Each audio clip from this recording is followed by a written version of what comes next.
Hello, boys and girls. Elton McFall here. I'm in beautiful God's country here. Not far from between Glen Robertson, Ontario, and near the Quebec border near Rigaud. And I've had the opportunity to stay at a friend of mine's friend's place here.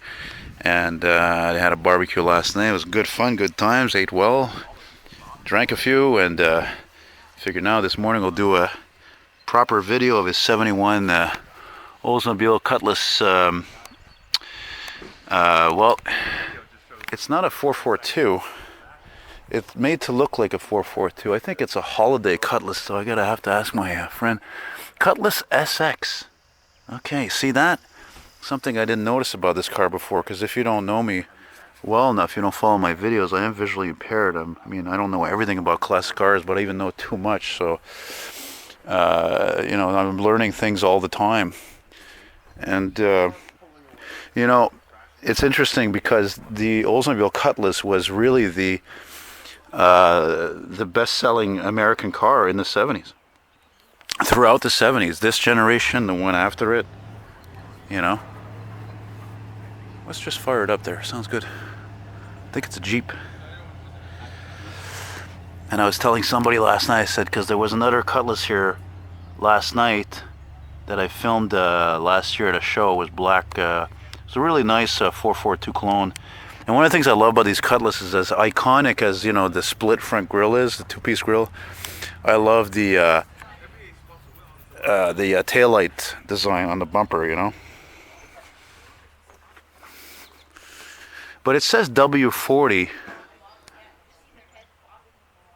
I gotta stop for a second, get informed here, because I can. It's not like I'm at a show and I don't know who owns this car. I'm gonna stop a moment. Oh yeah, it is a Cutlass SX. It's funny, it never occurred to me that was a Cutlass Supreme SX. I knew there was a Cutlass Supreme, I knew there was a Cutlass Supreme Holiday Coupe, like in this body style. The coupe, of course, like this, and the Holiday model was trim level up. There was more chrome moldings around the bottom, but you can see this SX model was more of looks like a 442, and I got it right because I used to call those cars 442. But look at that. That's something else I've never really noticed. Is the door open?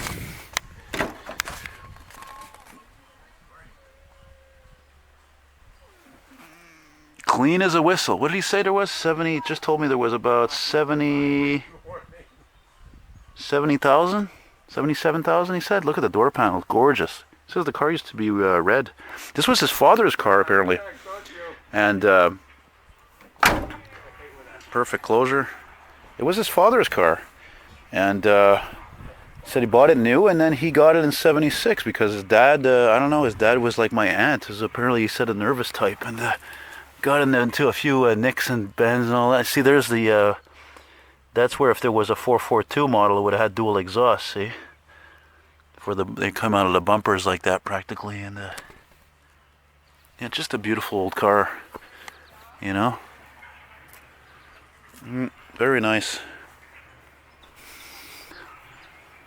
Oh yeah, just noticed, look at that, one of the knockoff hubs is missing on the center cap. I think white, people always say, like the song you used to hear, black cars look better in the shade, but I have to say, even white cars arguably are like that as well, In the memory of Blair Rendell. Let's see here what it looks like. Oh, he's got the door locked on this side, that's funny. Sport steering wheel. Yeah, it's a lot like a 442. Sport mirrors, hood scoops, the mags. You just park perfectly here. Oh yeah, and the hood pins. But it's got a 350 rocket, and it's of course the owner that I know, who graciously invited me and my friend there, sitting next to the table. So I hit the pause button on this camera. That's not a very good design of where the buttons are placed for these cameras, but yeah, again, my friend. It's thanks to my friend Andrew, Mr. Corvair Wild, who. The reason why I'm down here by the Quebec-Ontario border there, So, anyway, it's just a great car, and it's nice to see and to make a proper video of it. So, Well, Tony, if you see this again, thanks again for having me over. There you go. As we say in French, et voilà. Oh, look at this. He's a VAQ member. I didn't know that. Me too. Or actually, I'm going to have to renew my membership. Voiture Ancienne du Québec. That's an old sticker too, I think. Well, there you go, guys. Hope you enjoyed it. Bye-bye.